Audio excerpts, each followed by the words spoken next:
Hey, I hope you're doing well today, and before we get into this is a new series where I plan to make brief, spoiler-free, informational, and objective retrospectives with some nostalgia bias sprinkled in from time to time, of course, with the goal of shining some light on games, both new and old, without spoiling them so that new players can find out and learn about these games, but can still experience them for the first time without having anything spoiled for them. This is the first episode in what I hope will be a long-running series, so without further ado, enjoy.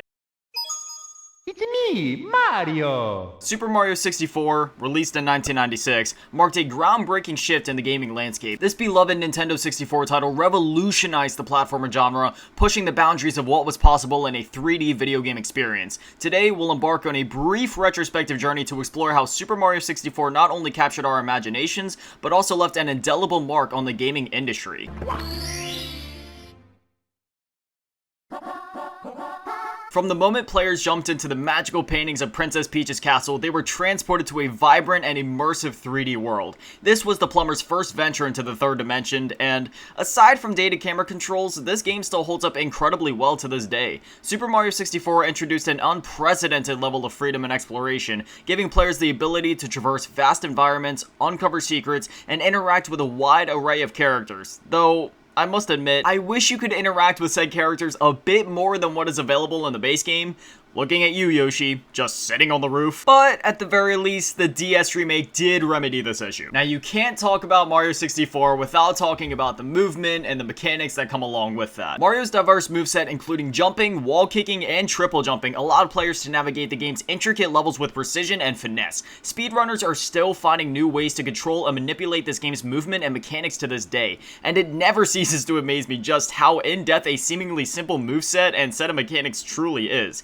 The introduction of power-ups like the wing cap and metal cap further expanded the gameplay possibilities, providing exhilarating moments and hidden surprises. These power-ups went beyond the typical crutch-like nature of power-ups found in previous games. Rather than allowing you to take an extra hit or shoot fireballs, instead these power-ups are genuinely vital to snagging some of the power stars in this game. But what's a good moveset worth if you don't have any aesthetically interesting and well-designed levels to complement it? Well, thankfully, Super Mario 64 more than delivers in this regard. Super Mario 64's level design was a masterclass in creating memorable and diverse worlds. From the picturesque landscapes of Bob-omb Battlefield to the treacherous lava-filled depths of Lethal Lava Land, each level offers unique challenges, secrets, and objectives. The non-linear structure encouraged exploration, empowering players to choose their own path and tackle missions in any order they desired. They even went as far as to allow players to outright skip some of the missions if they proved too challenging to overcome, or if the player just simply wanted to explore elsewhere. This only bolsters the feelings of pure freedom, as it's really up to you with how much of the game you choose to engage with.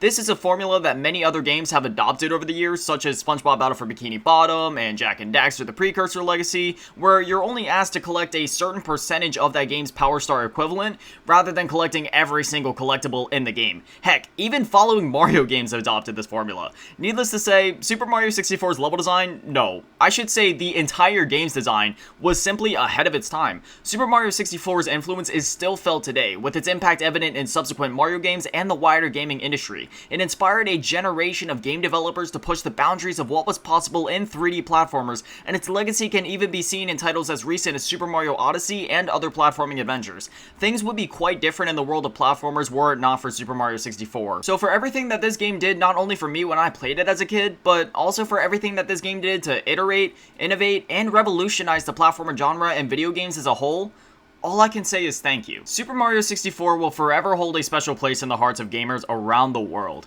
Its innovative gameplay, imaginative level design, and endearing characters, or lack thereof, it's real, trust me, made it a true masterpiece that rightfully continues to be celebrated today. It may be nearly 30 years old, but the game still feels as modern and fresh as ever. If you haven't played Super Mario 64 before, do yourself a favor. Play it.